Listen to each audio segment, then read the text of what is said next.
The third edition of the RORC TransAtlantic Race started outside the Marina Lanzarote on midday on the 26th of November. Multi-hull line honours is a straight duel between the Mod 70s of Lloyd Thurnberg's Beneteau Cubed, who set the multi-hull record last year in a time of 5 days, 22 hours and 46 minutes, and Giovanni Soldini's, the skipper of the Mod 70 Maserati.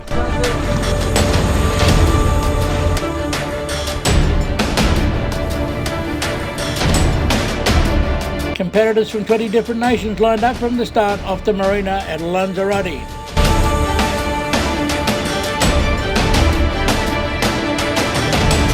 The race is a feeder to the Caribbean 600, which starts in February.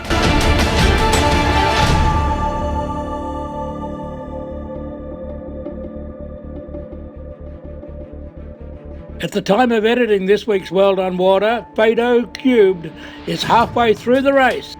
She is well ahead of her rivals, including Giovanni Soldini's Maserati. Mike Slade's Leopard 3 has gone south for better winds. And Dutch Matchy Aragon continues to lead the IRC fleet, heading for an overall win.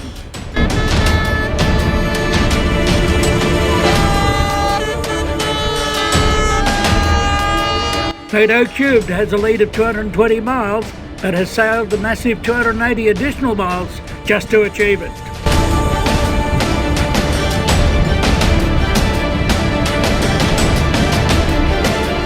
The RORC Transatlantic Trophy will be awarded to the best yacht under IRC.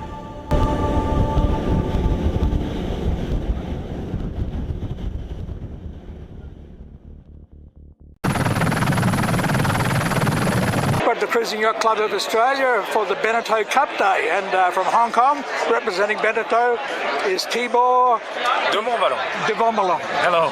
And it's welcome to Sydney, Tibor. Thank you very much. Now, it's a wonderful day. Tell me all about the Beneteau Cup and what you're here for. Well, actually, it's my first time in Sydney. It's my first time in Australia, and I recently took over the management for the Asia Pacific region for Beneteau. And I heard about this Beneteau Cup and the fact that it was the 26th edition this year, and it was a must for me to be here and to come especially for the event, meet the owners, see all the boats on the water, hopefully go sailing a little bit and discover the bay as well. And yeah, so it's the 26th edition. There's over 220 people participating, over 40 boats sailing, mostly Beneteau obviously, and yeah, we're super excited. It's beautiful. It's iconic yacht club, fantastic sailing round. Well, I couldn't be happier. Life is sweet. Yeah, exactly. Living the dream. Indeed, living the dream. Now, Beneteau, they're heavily involved in the Vendee at the moment, which is happening, and of course, Safran pulled out last night, along with Vincent and PRB, and of course, out the front, Alex is having troubles with his moustache. Yeah, I mean, that's the Vendee Globe. It's I think the most incredible adventure, sports adventure in the world. Single-handed around the world with these machines. These guys are crazy, but I mean, they're an inspiration for all of us. I mean, for me, the reason I'm here and the reason I'm with Beneteau and the reason I'm in this industry is because as a kid I watched the Vendee Globe and it was an inspiration for me. And so I mean, it's a lot going on. We were having this conversation together just before how we want to increase the exposure of the Vendee Globe worldwide, because it's a very French event for the moment, and there's a Japanese sailing this year for the first time, so coming from Asia Pacific, that's great. We're working on trying to get some Chinese on board, hopefully for the next or the one after next edition. There's obviously Annex Thompson, which is waving the British flag high, but I think the challenge with the Vendee Globe is to make it more international, and Beneteau can certainly help because we're the biggest brand worldwide for sailing, so that's our participation to it. I still hope a Frenchman will win it. I wish all the best to Alex Thompson. I think it's really impressive what he's doing. I'm actually doing not too well on virtual regatta myself, sailing in the Vendee Globe, so that's a bit frustrating. No, but seriously, I mean, as far as Beneteau is concerned, I think we can really help in making sailing and such kind of events more international. I mean, I will certainly tell a lot about this Beneteau Cup here in Sydney and what's happening in Australia when it comes to sailing to the whole of Asia scene, and also report back to our team in France. And I think that's what sailing needs, is that all of us try and expand it and take all these events and initiatives around the world and put it out to the whole community, because people want to hear about this. Sailors want to hear about what's happening over there. Well, Beneteau is a very interesting company. Not only is it very famous for their yachts, but they're into motorboats and powerboats, etc. You've got one here at the marina. Which is this one? So this is a Swift Trawler 30. So it's one of our newborn.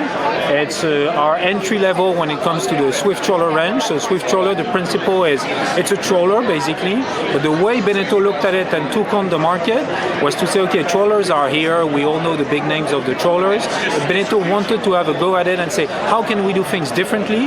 They actually tackled the trawler business segment, saying we are going to do a trawler, but that can go fast as well.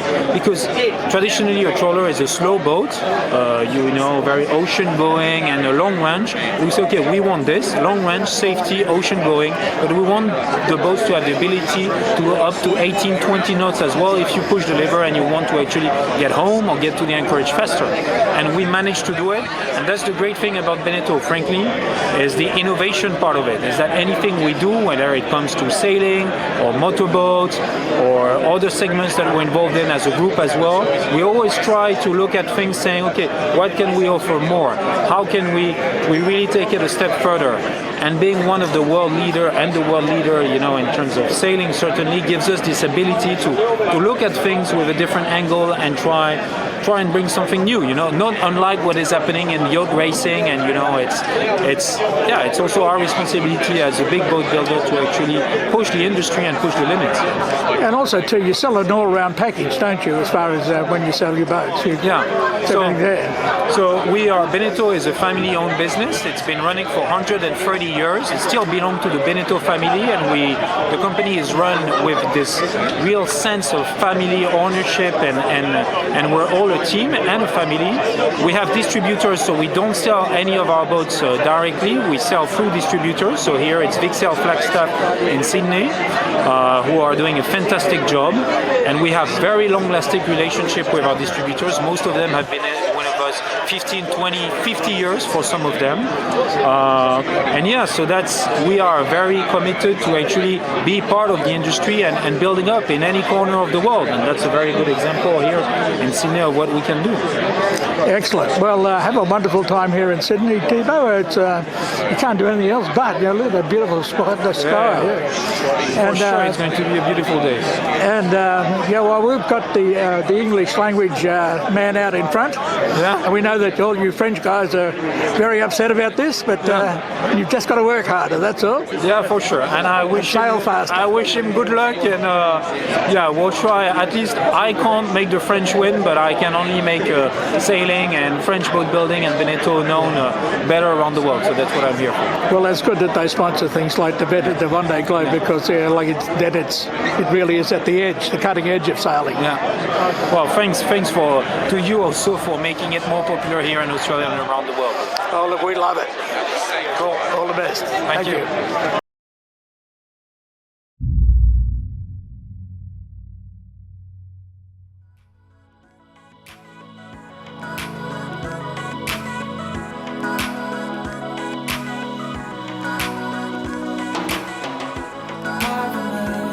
final day of the RC44 Veta Cup dawned, with all at stake to determine which team would be crowned this year's fleet racing champion. Crews waited patiently ashore, hoping the light morning breeze would build to allow racing to take place off the Maltese coast.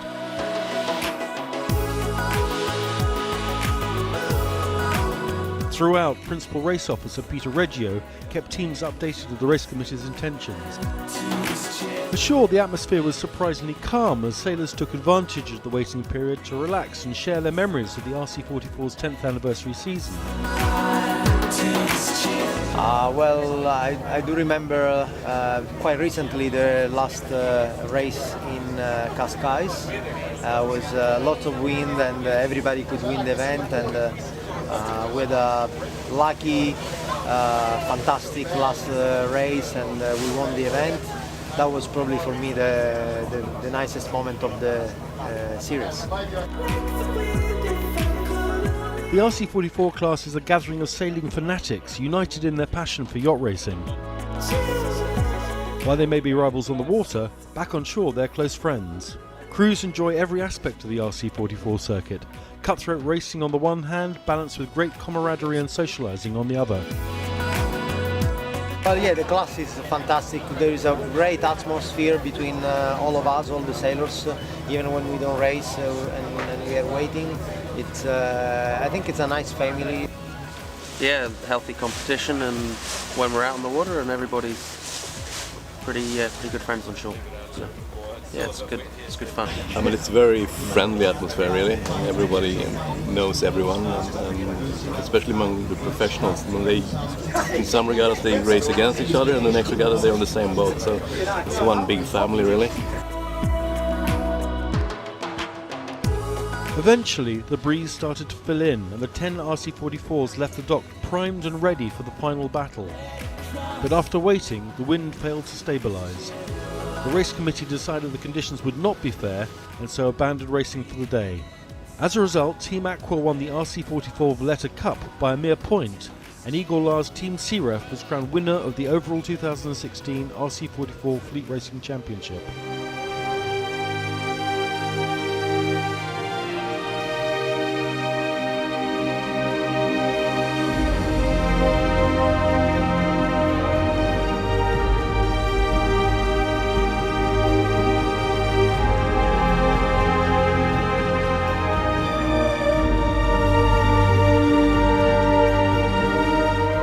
Wet and great. I think it was a great season, and all the other teams are also really great, and it was hard, I must say, but the team working was excellent. All the guys were brilliant. They did their job, and the result is here.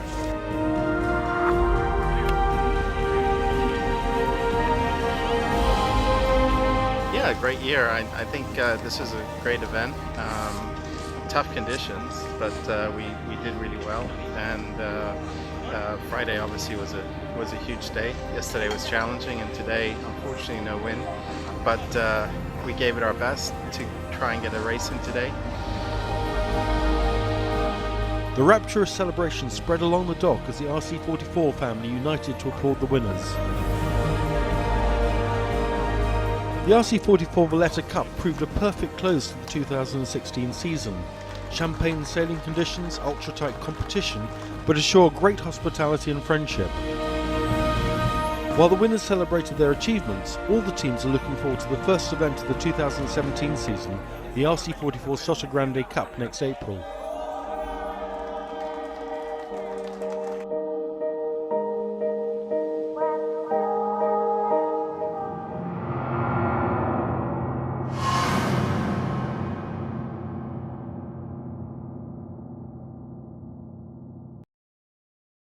Today's launch really triggers the official countdown to one of the most iconic sporting events in the nation. The Rolex Sydney Hobart Yacht Race will again have national and international attention when those two historic replica cannons are fired on Boxing Day. That duty in 2016 is in the celebrated hands of Sid Fisher, Australia's best known yachtsman who sailed his 47th and final Sydney Hobart at the age of 88 just last year. 93 yachts have entered the 72nd edition of the 628 nautical mile race. Some of the highlights this year include 4 Super Maxis. There are 12 international entries now, updated as of this morning. 2 female owner skippers. There are many first-time entrants and some re-emergers from yesteryear who you'll be very familiar with. Revered as one of the world's toughest ocean races, the event began in 1945 when a cruise to Hobart became a race amongst friends from this club. All right, time to introduce the skippers and the crews that will continue that tradition in 2016. From closest to the podium here, of course, they need no introduction, but Sean Lehman, owner and skipper of Maluka Kamani, which is out in the pond in front of us, the oldest and the smallest yacht in this year's fleet at just over 9 metres. Paul Clitheroe is with us, last year's overall winner, and what a brilliant group of ambassadors the skipper and his crew were for last year's celebrations. All well done. It's still going.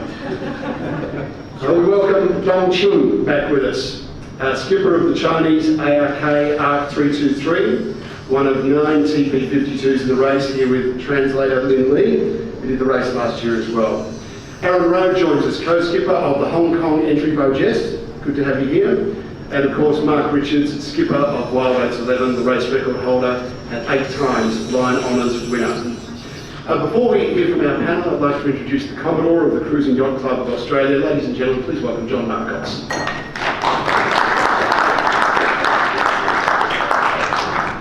Thank you very much, Mark. Ladies and gentlemen, it's a great pleasure to welcome you here to the Cruising Yacht Club of Australia, as Mark has already welcomed you to the launch of the 2016 Rolex Sydney Harbour Yacht Race. We're very pleased to have 93 confirmed entries for this, the 72nd running, and it has exceeded our expectations, lining up for what has become a must-do race. And we're very pleased with the international interest that's shown, not only with the competitors, but also the interest of international media. So the Battle of Line Honours for the J.H. Illingworth Trophy will be as challenging as ever, with most of the panel contesting this. And the Tattersall's Club. Now both those trophies are over there. I hope you have an opportunity to inspect them. But the Tattersall's Cup, of course, is awarded to the best boat overall for its performance over the 628 nautical mile distance. And Mark will perhaps cover some more detail later with the panel.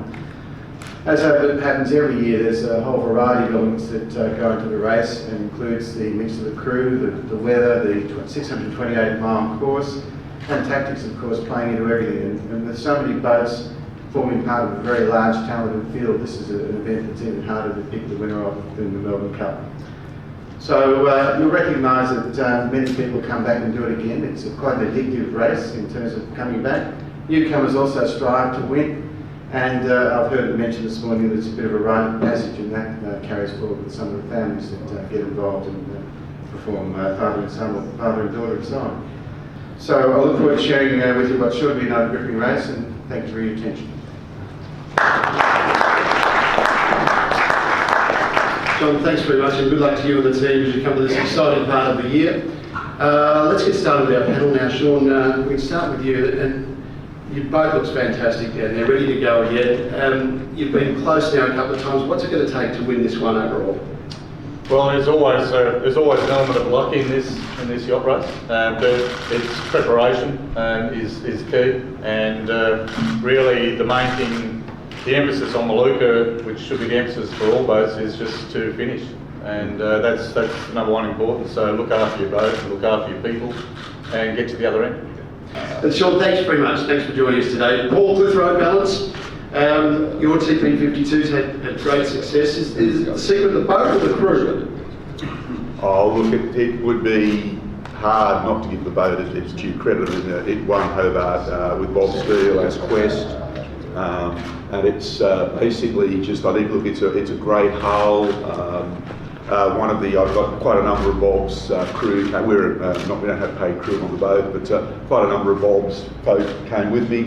And so look, I give the boat a great deal of credit. But look, bluntly, Mark, it's no better or worse than any of the other 9 TP52s. It's silly to say. We're all, you can see in the racing on the weekend. I wasn't planning on doing Hobart this year. In fact, I promised my wife I wanted to do Hobart this year after about half a dozen in a row. But even my wife agreed that not to defend would be a bit sort of inappropriate, so I've been given another leave pass. But I'm very lucky, this is my 5th balance. They've been little boats getting a bit bigger over time. I've had pretty much the same folk with me most of the time. And then Mike Green and Adam Brown and a couple of other guys joined me from Quest. And so, look, it's a good team of people. So look, it's got to be a combo basically. I agree completely with Sean. If you don't get to Hobart, you've got no chance. That certainly for us last year, I was really hoping, you know, as I am this year, you do damn well to be the leading TP, let alone leading the race. And what happened to us last year, of course, is I said to my team, look, you know, we're a shot of being the first TP home. We were the year before. And I got up in the morning after that foul storm where Di was at 30-something boats retired on that. It was a horrible night out, by the way. I really did swear I'd never do Hobart again then. And my navigator came up in the morning and said, look, our chances of being lead TP looking better. There's only 3 of us left. Tough year last year with retirement. First time we've had to retire from the race. And of course, the passing of Bob was hard for everyone. How's the crew reacted this year and where are you guys at? Yeah, look, it's been an interesting year, that's for sure. I mean, Sean said to me a million times, you know, to finish first is finished, and I've heard that many times from these guys. So obviously, you know, a DNF on the scorecard's never a great thing for anyone, whether it's a City of Hobart or even just a club race. So you know, we took it pretty seriously. Obviously, losing Bob was a big deal for us as well, and you know, we had a very rushed preparation last year, and we learned a lot from it. You know, it doesn't matter how good you are, you learn things every day of the week, and we've learned a lot from it. Our preparation this year's been fantastic, very different attitude. Last year, a lot of guys flying at the last minute, which really didn't help us at all this year. If they're not committed to the whole year, they basically weren't on the boat. So we've got half a dozen different guys on board this year. And but you know, the whole attitude's very positive. And yeah, we're just like everyone. It doesn't matter whether the smallest boat or the biggest boat. We love the event. It's just a fantastic event. For myself, I don't care what boat I'm sailing. As long as I'm sailing, I'm happy.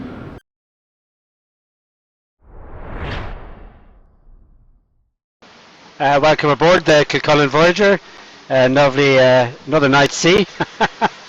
I'm going to do something a bit unusual now, and it's a bit bizarre on a boat, but I cannot find a mirror. We didn't bring a mirror. Now, perhaps that's evidence that I'm not a girl, or you can test a man's masculinity by the number of mirrors he doesn't have. There may be one in the first aid or survival kit, but the reason I need a mirror is to shave. Toby, our dog, chewed up our last beard cutter, but I've got to, I like to keep my beard nice and trim, so I'm using the camera as my screen. So you, on camera, can be my mirror. Mirror on the wall. I know who's the ugliest of them all. You don't have to answer that bit. But the camera is going to be a mirror because there's no other mirror on the boat. So I'm going to have now a go at shaving my beard. It's a number 2. That's good.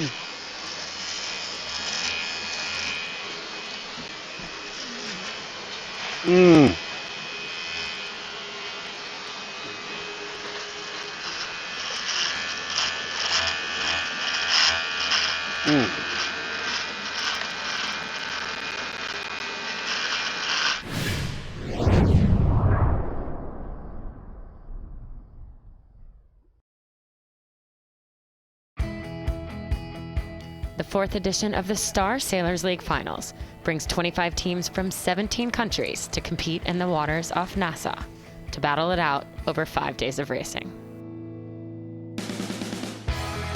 Yes, they've tacked away to the right-hand side. A living legend, for sure. A living legend, yeah. Exactly. On day 1, race 1 saw a commanding display by Brazilian legend and 5-time Olympic medalist Robert Scheidt, along with crew Henry Boning.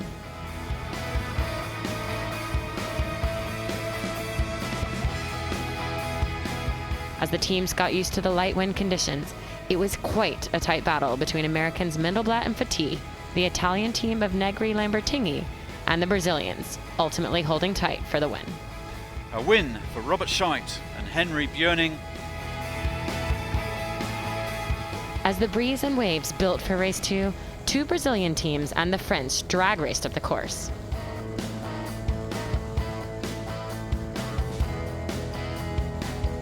But it's the French that round first. Polgar and Coy take an inside line.